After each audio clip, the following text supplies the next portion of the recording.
Radhe Radhe students, कैसे हो आप सब। आई होप बहुत अच्छे होंगे। समर वैकेशंस को बहुत अच्छे से एंजॉय कर रहे होंगे। बेटा हमने अपना चैप्टर स्टार्ट किया टिश्यू में हमने 3 टाइप की मसल्स, मस्कुलर टिश्यू पढ़ रहे हैं जो कि एनिमल टिश्यू का एक पार्ट है। इसके अंदर बेटा हम डिफरेंसेस पढ़ते हैं। हमने पढ़ा कि 3 टाइप के मस्कुलर टिश्यू होते हैं, स्टेटेड, अनस्टेटेड और कैरेटिक। आज हम इसके डिफरेंसेस के बारे में पढ़ेंगे। तो बेटा फर्स्ट डिफरेंस होता है कि स्टेटेड मसल्स जो होती हैं वो वॉलेंट्री नेचर की होती है, ये इनवॉलेंट्री, एंड कैरेटिक भी क्या होती हैं, इनवॉलेंट्री। वॉलेंट्री का मतलब होता है एक ऐसी मसल्स जो हमारी मर्जी से काम करे, इनवॉलेंट्री का मतलब जो हमारे अकॉर्डिंग काम ना करे, अपनी मर्जी से काम करे।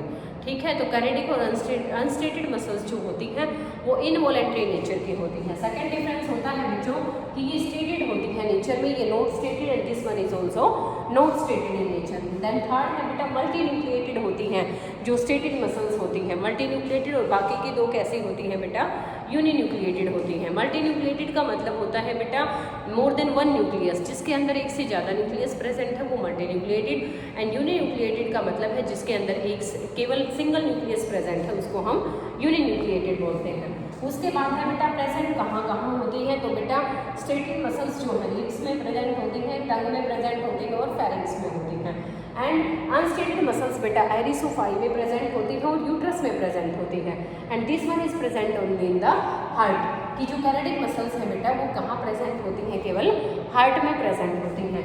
देन लास्ट वन है बेटा कि इनकी शेप कैसी होती है, तो बेटा स्टेटेड मसल्स जो होती हैं ये सिलेंड्रिकल इन शेप होती हैं, अनस्टेटेड मसल्स जो होती हैं बेटा ये स्पिंडल इन शेप होती हैं। एंड लास्ट वन है कैरेटिक, कैरेटिक भी क्या होती है बेटा, सिलेंड्रिकल शेप की होती है। तो बेटा आज हमने पढ़ा डिफरेंसेस के बारे में कि तीनों में क्या क्या डिफरेंस होता है, कहाँ उनकी लोकेशन होती है, कैसे वो काम करती हैं, और तीनों कहाँ कहाँ पाई जाती हैं हमारी बॉडी के अंदर। इसके बाद बेटा हम आगे का चैप्टर कल कंटिन्यू करेंगे। आज के लिए इतना ही। Thank you and have a nice day.